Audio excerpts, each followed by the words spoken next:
오늘은 구약 전도서 3장을 본문으로 말씀을 전하려고 하는데요. 이제 이 전도서를 읽으실 때 그 두 가지 포인트의 균형을 가지고 읽으시면 참 좋습니다. 이 두 가지 포인트 중에 첫 번째 포인트가 뭐냐 하니까 인생은 허무하다는 겁니다. 이 전도서가 첫 출발서부터 이제 맨 시작이 이렇게 말씀을 시작하지 않습니까? 1장 2절에 보니까 전도자가 이르되 헛되고 헛되며 헛되고 헛되니 모든 것이 헛되도다. 이 여기 나오는 이 헛되다 이 그 단어는 히브리어로 헤벨이라는 단어인데요. 바람, 또 수증기, 연기 이런 뜻을 가지고 있는 단어입니다. 요즘에 이 겨울철이 돼서 이제 좀 춥지 않습니까? 그래서 이제 문을 열고 바깥에 나가면은 바로 이제 이 날숨을 하면은 막 코에 쓰고 입에 쓰고 그런 막 수증기가 나오지 않습니까? 이게 헤벨이에요. 그리고 여름에 우리 중고등부 아이들하고 이제 캠프파이어 같은 거를 하는데요. 이제 그 장작을 놓고 불을 피우면 거기에 연기가 막 하늘로 올라가는데 이게 헤벨입니다. 인생이 왜 허무합니까? 인생은 너무나 일시적이고 찰나적일 뿐만 아니라 또 이 간직하고 싶은 소중한 순간들이 얼마나 많습니까? 갓 결혼을 하고 그 신혼부부의 그 기쁨이 막 영원히 계속되기를 바라는데 조금만 지나면은 이게 모래 움켜쥐은 것처럼 다 빠져나가 버립니다. 첫 애를 낳고 그 끓인 아기의 기쁨을 막 평생 간직하고 싶은데 조금만 지나면은 다 바뀌고 다 변하는 거 아닙니까? 그래서 이 인생이라는 것은 이 헤벨, 그 수증기 같고 연기 같고 바람 같아서 그래서 참 이게 허무하다. 이걸 강조하는 게 전도서의 첫 번째 포인트고요. 그런가 하면은 전도서는 그것만 강조하는 거 아닙니다. 두 번째 포인트가 있는데요. 이렇게 허무한 것이 인생이지만 그러나 그럼에도 불구하고 이 인생을 하나님께서 주신 선물로 받고 그 삶을 즐거워해야 한다. 이게 두 번째 포인트입니다. 워렌 위어스비가 쓴 책에서 이 전도서와 관련된 글을 읽었는데 전도서를 압축해 놓은 것 같습니다. 한번 들어보십시오. 삶은 어려움과 당황스러운 것으로 가득 차 있다. 그리고 삶에는 아무도 이해할 수 없고 통제할 수 없는 많은 일들이 있다. 인간의 견지에서 볼 때 모든 것이 헛되고 어리석다. 이게 헤벨 아닙니까? 근데 그걸 끝나지 않습니다. 그 다음 보니까 그러나 삶은 하나님이 우리에게 주신 선물이다. 그분은 우리가 삶을 누리기 원하며 그분의 영광을 위해 삶을 사용하기를 원하신다. 이번에 제가 전도서를 다시 공부하면서 이 두 가지 이 축을 가지고 말씀을 묵상하다가 보니까요, 이 우리 인생에 너무나 중요한 인생 숙제가 하나 있었구나. 여러분, 저와 여러분에게 평생을 걸고 해야 될 숙제가 있습니다. 그 숙제가 뭘까요? 이렇게 안개처럼 찰나적인 인생, 그뿐만입니까? 도대체 알 수 없는 수수께끼 같은 인생 아닙니까? 살면 살수록 정말 수수께끼 같은 인생인데 이런 인생이 우리에게 주어졌지만 그러나 우리가 할 숙제가 뭡니까? 우리 남은 삶을 하나님께서 주신 선물처럼 여기고 이 삶을 소중히 그리고 즐거워하면서 누리면서 그렇게 살아가야 될 숙제가 우리에게 주어져 있다는 겁니다. 저는 늘 그런 말씀을 드리지만요, 제가 분당 우리 교회 담임 목사로서 지상 최대의 숙제가 있다면 제가 이 교회 담임 목사이기 때문에 제가 행복해지는 거예요. 중요한 조건은 주님 안에서의 행복.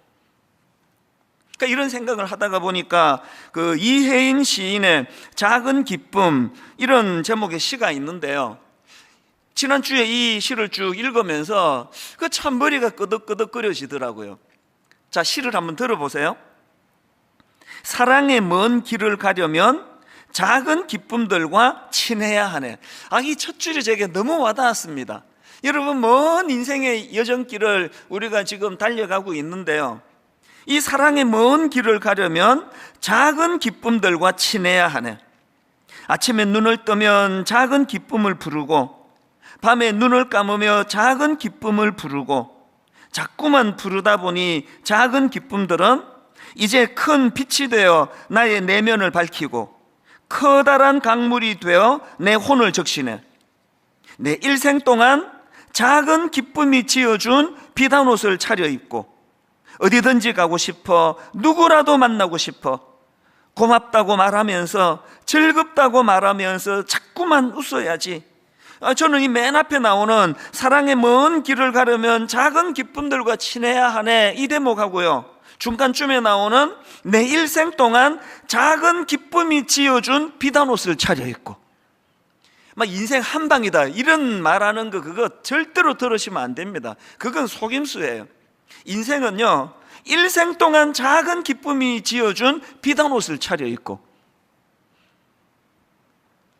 여러분 지금 그 비단옷을 다 입고 계시네요. 참 인생은 혼미하고 안개와 같고, 그리고 또 이 인생이라는 건 수수께끼처럼 풀 수 없는 많은 것들로 이루어져 있지만, 우리가 가진 숙제가 뭐라고요? 그럼에도 불구하고 이 인생을, 하나밖에 없는 이 인생을 하나님이 주신 선물처럼 생각하고 이것을 소중히 여기고 이것을 기쁨 가운데 누리도록 하는 거, 이게 저와 여러분 남은 인생에 죽을 때까지 해야 되는 숙제라는 걸 기억하시기를 바랍니다. 그래서 이제 이런 생각을 마음에 담고 우리가 어떻게 하면은 이제 정말 이 하나님의 선물 같은 그런 아름다운 인생을 살아갈 수 있을까, 그런 생각을 하다가 오늘 본문에서 우리 인생의 숙제 두 가지를 함께 나누려고 하는데요. 첫 번째 숙제가 뭐냐? 하나님을 인식하고 하나님께 승복하는 이 훈련, 이 숙제를 계속해 나가야 됩니다. 그래야 우리 인생이 너무나 아름다워질 수 있다는 겁니다. 자, 여러분 오늘 이 본문의 흐름을 한번 보세요. 3장 1절에서 먼저 큰 전제를 제시합니다. 범사에 기한이 있고 천하 만사가 다 때가 있나니, 이거 전제예요. 큰 전제가 있고, 그리고 이제 2절부터 8절까지 해서 무려 14쌍의 사례를 제시합니다. 어떤 사례인지 2절 3절만 읽어드릴게요.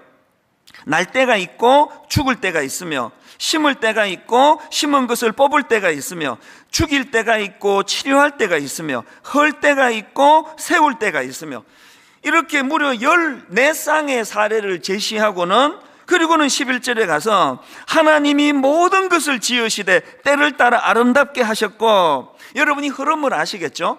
1절에서의 전제가 뭐라 그랬습니까? 범사에 기한이 있고 천하 만사가 다 때가 있다. 그런데 11절에서 그것들이 우연히 일어나는 것이 아니라 하나님의 섭리 가운데에 이것이 진행되는 것이다. 이런 말씀들을 우리가 묵상을 하면서, 여러분 인생은요, 내버려두면 무질서예요. 그 항목들을 보세요. 뭐 기쁜 일이 있었다가 또 울 일이 있었다가 또 금방 좋아졌다가 금방 낙심했다가 막 이 뒤엉켜 있는 게 인생입니다. 그런데 이런 혼미한 우리 인생에 하나님을 개입시키고 나면, 하나님을 인식하고 나면 하나님이 이 무질서한 것들을 정리를 시켜주세요. 콤파스 이야기를 가끔씩 드리지 않습니까? 여러분, 콤파스를 가지고 원을 그리면 너무나 질서정연하게 아름다운 선이 나옵니다. 그 인생의 콤파스 역할을 하시는 분이 하나님이시라는 겁니다.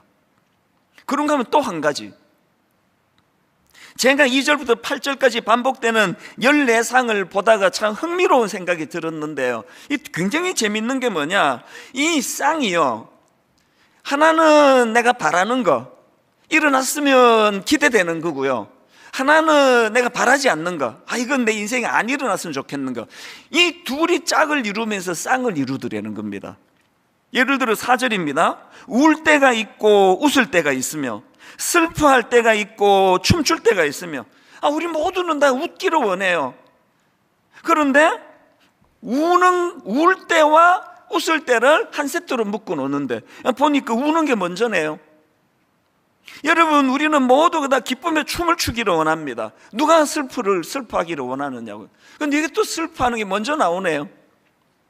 이렇게 내가 원하는 거, 내가 원하지 않는 거, 이것들이 뒤섞여 있는 것이 인생이라는 겁니다. 그런데 여기서 중요한 게 뭐냐, 이렇게 내가 원하는 거와 원하지 않는 거, 내가 기뻐하는 거와 슬퍼하는 게 뒤섞여 있지만 11절 이 무게중심을 달리해서 다시 읽어드릴게요. 하나님이 모든 것을 지으시되 때를 따라 아름답게 하셨고, 하나님을 인식하고 하나님을 내 인생에 개입을 하면은 너무나 놀라운 게 뭐냐? 13절, 사람마다 먹고 마시는 것과 수고함으로 낙을 누리는 그것이 하나님의 선물인 줄도 또한 알았도다. 뭘 내가 깨달았을까요? 인생에서 내가 그토록 원하는 막 기쁨이 넘치는 그것만이 선물의 재료가 아니고요, 날 너무나 우울하게 하고 날 너무나 힘들게 하는 그런 것조차도 하나님의 선물 같은 즐겁고 기쁨을 사는 삶의 이게 재료가 되더라는 것입니다. 그게 하나님을 인식하는 사람이 가지는 특징이라는 겁니다.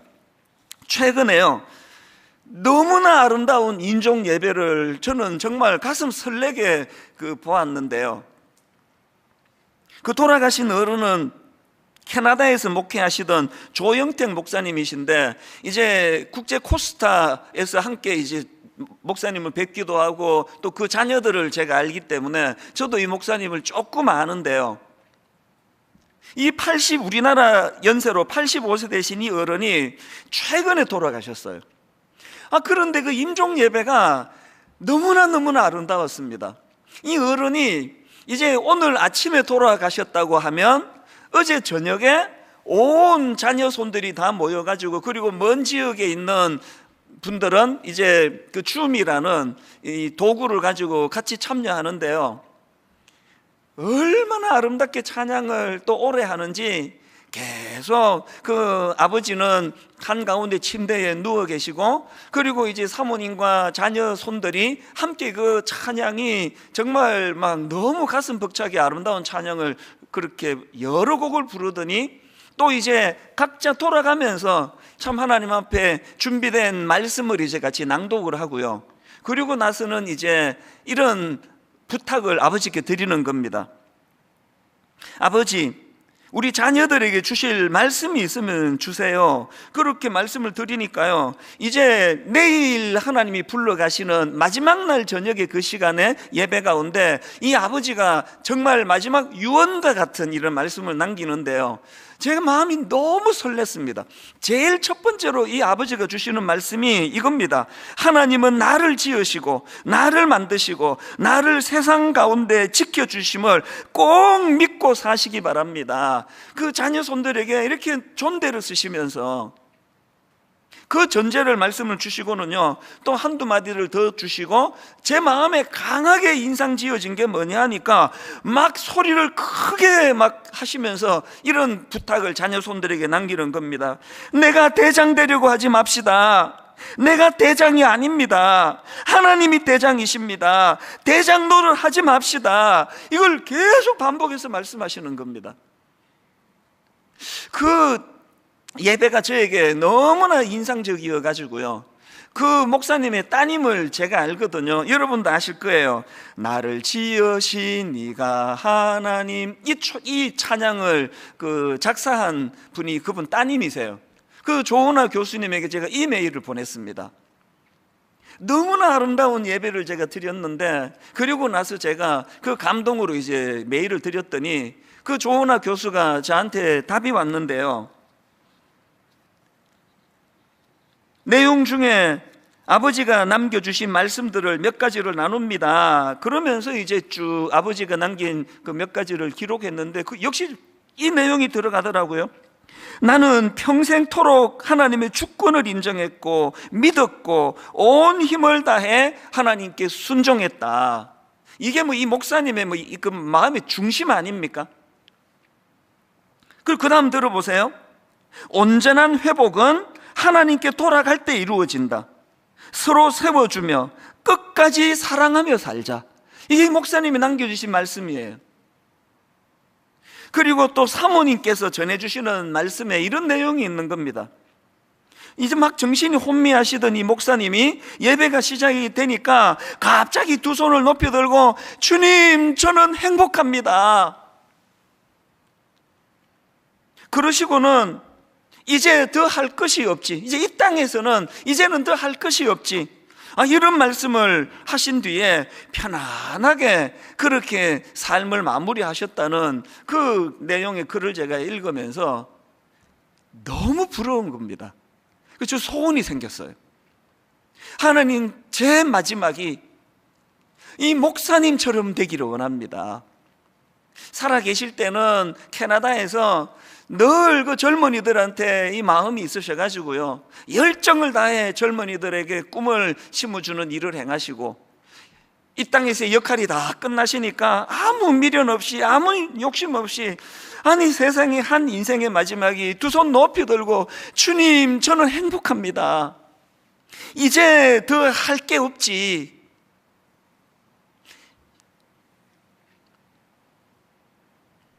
하나님 주신 선물 같은 인생을 사시는 분의 삶과 죽음이 이런 거구나. 제 마음에 큰 도전을 받은 겁니다.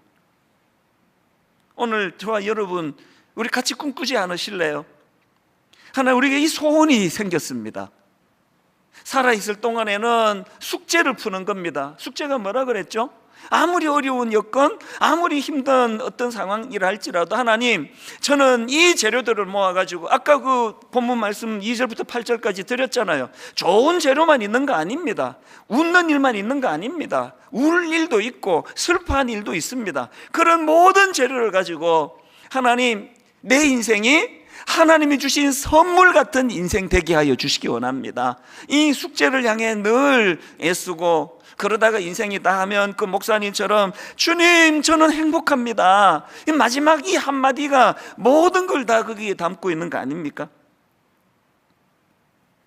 이게 첫 번째 숙제예요.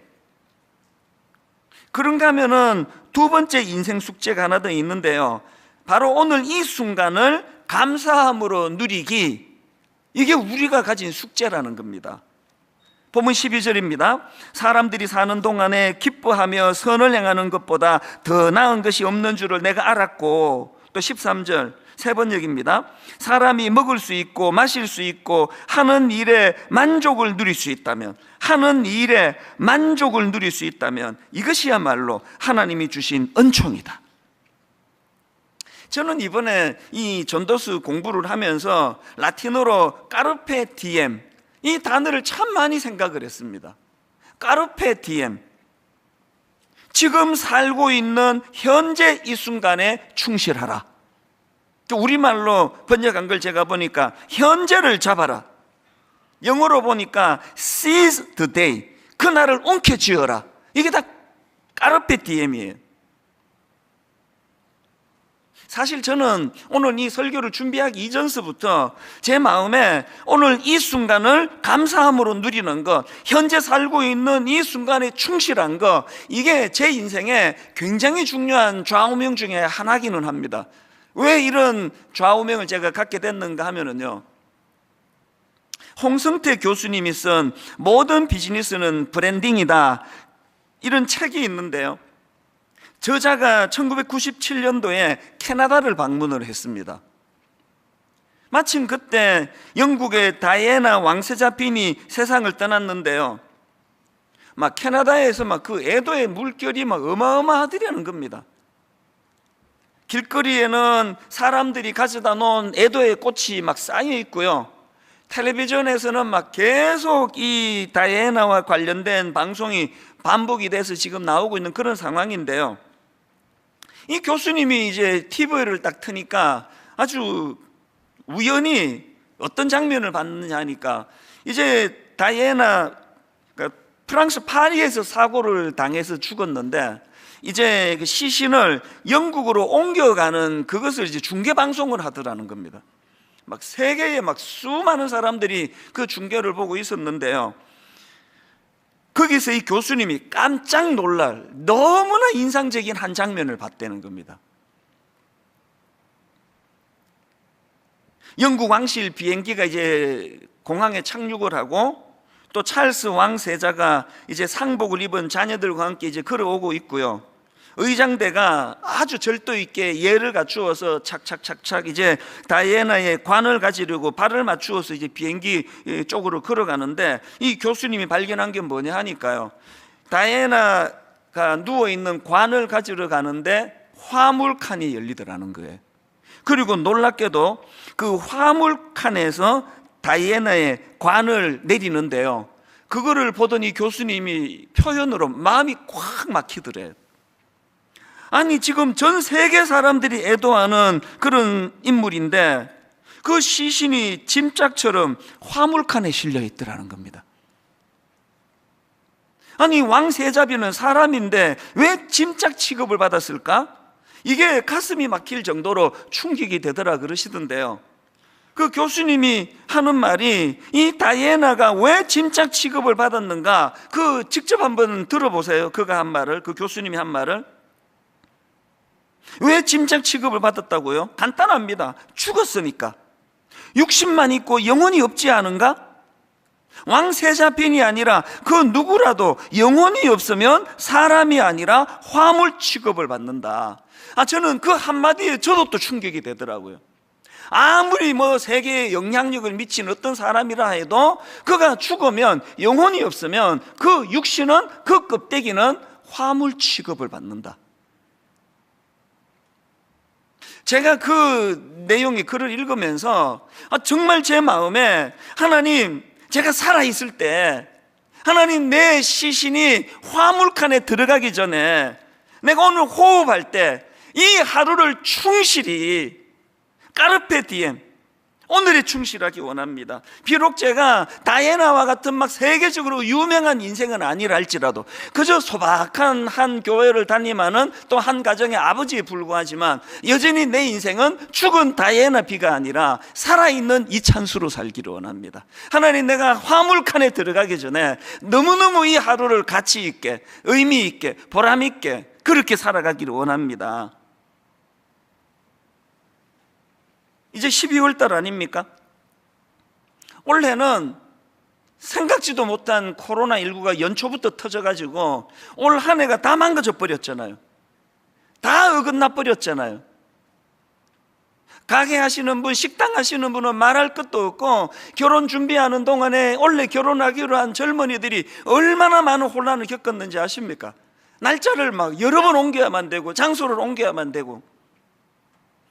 그래서 이거 내버려 두면은 이 2020년도는 그냥 막 다 망가져버린, 우리 인생에서 잃어버린 그런 날이 될 위험이 있는데, 이런 상황이기 때문에 저는 오늘 여러분들한테 너무나 중요한 한 가지를 선포하려고 합니다. 사실 코로나19가 터지고요, 한 3주, 4주 이런 단위로 지난주 예배 회복 운동에 이르기까지 여러 가지를 우리가 이 코로나19에 대응해 왔는데, 오늘이 종결판입니다. 12월에 들어선 오늘 저는 다시 감사 회복 운동을 선언합니다. 이 감사 회복 운동이 까르페 디엠, 현재를 잡아라, 오늘 이 순간을 충실하게 살아라, 죽은 다이애나가 아니라 살아있는 너 이름 너로 그렇게 살아라고 하시는 하나님의 말씀에 우리가 부응하기 위해서는 이 감사 운동이 회복돼야 된다는 것입니다. 그래서 저는 이제 내일부터 12월 31일 12월 마지막 날까지 하루 3번 감사 운동을 펼칩니다. 이 하루 3번 감사 운동, 첫째가 뭐냐? 아침 감사. 둘째가 뭐냐? 정오, 낮 12시 감사. 셋째가 뭐냐? 저녁 감사예요. 하루 3번 감사 운동 중에 아침 감사는 뭐냐? 눈을 뜨자마자 하루를 감사 고백으로 하루를 시작하자는 겁니다.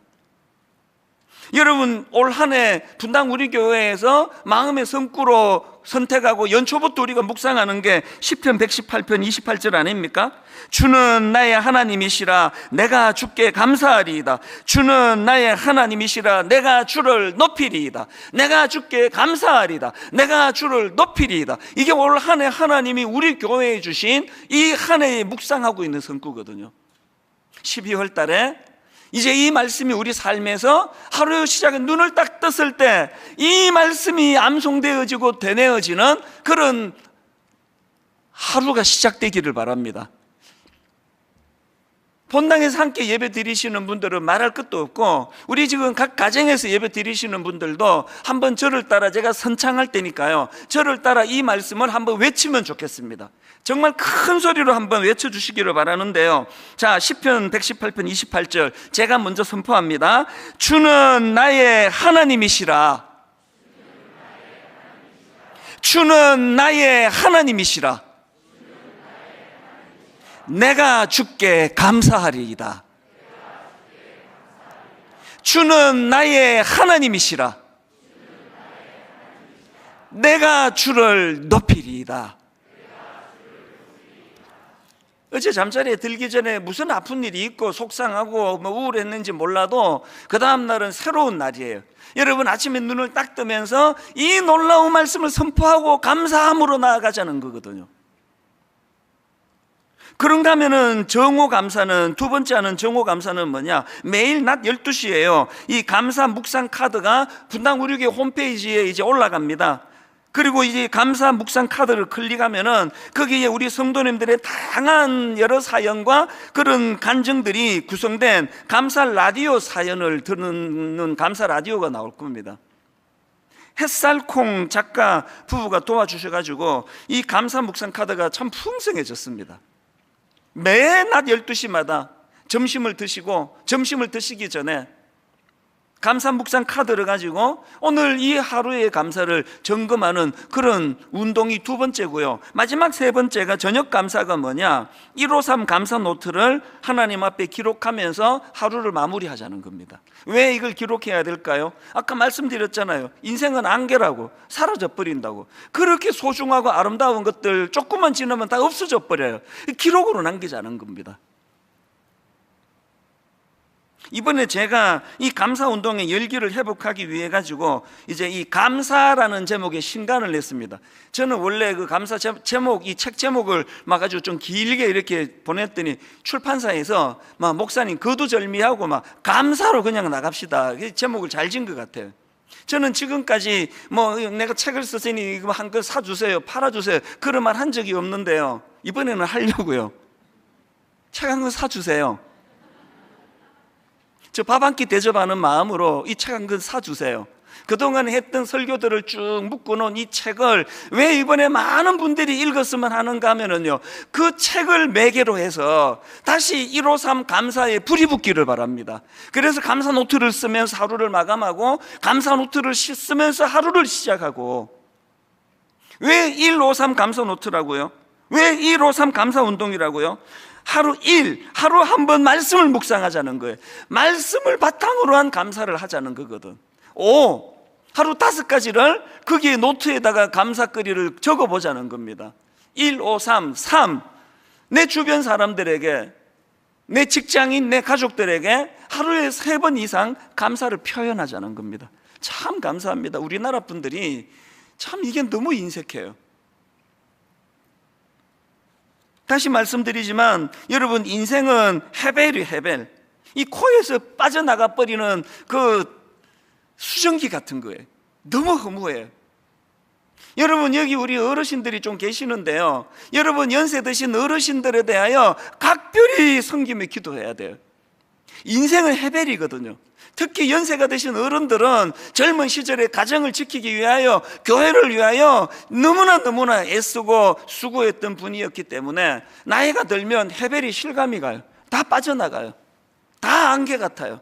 그래서 공허해지기가 쉬워요.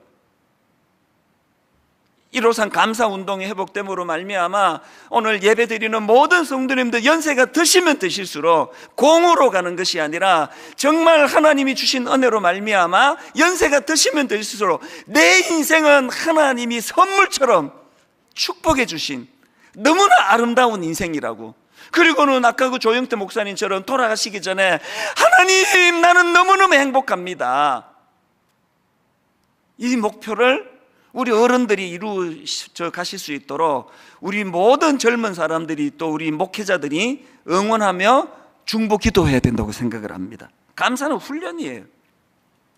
지난 2월 달에 코로나가 본격적으로 확산이 되고 난 직후에 3월 달에 이제 저희 교회에서 미자리 교회 월세 대납 운동을 벌이지 않았습니까? 너무나 많은 분들이 십시일반해 가지고 전체적으로 이것저것 다 해서 뭐 30몇 억인가 20몇 억인가 너무나 놀라운 결과를 하나님이 주셨는데요, 그 어간에 일어난 일이에요.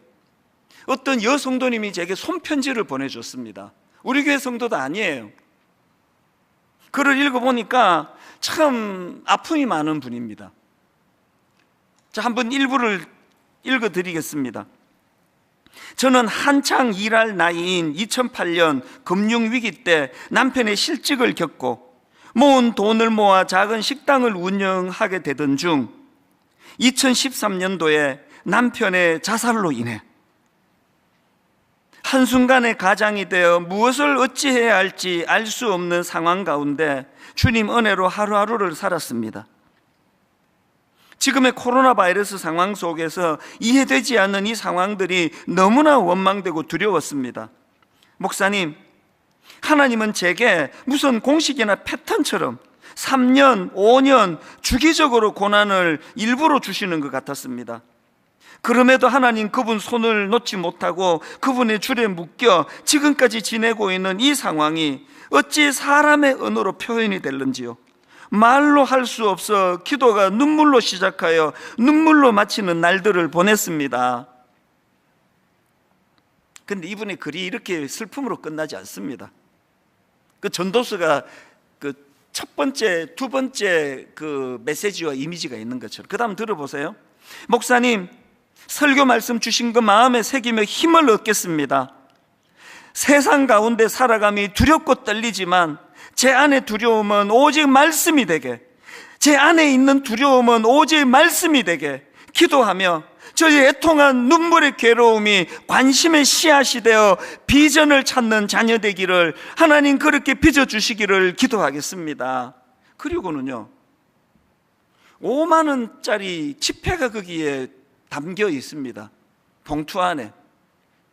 무슨 사인인가? 맨 마지막에 내용이 이렇습니다. 목사님, 저는 분당 우리 교회 교인은 아니지만 목사님의 1만 성도 파송 운동과 미자리 교회 월세 대납 운동을 위해 기도하겠습니다. 그러면서 미자리 교회 월세 대납 운동에 써달라고 5만 원권. 지금 이분도 지금 경제적으로 너무너무 어려운 것처럼 읽혀지는데, 참 그 가난한 과부의 2렙돈을 너무나 소중히 보시는 그 주님께서 이분의 이 마음을 얼마나 기뻐하실까. 제가 이 편지를 읽는데 한동안 마음이 너무 먹먹한 거예요. 먹먹.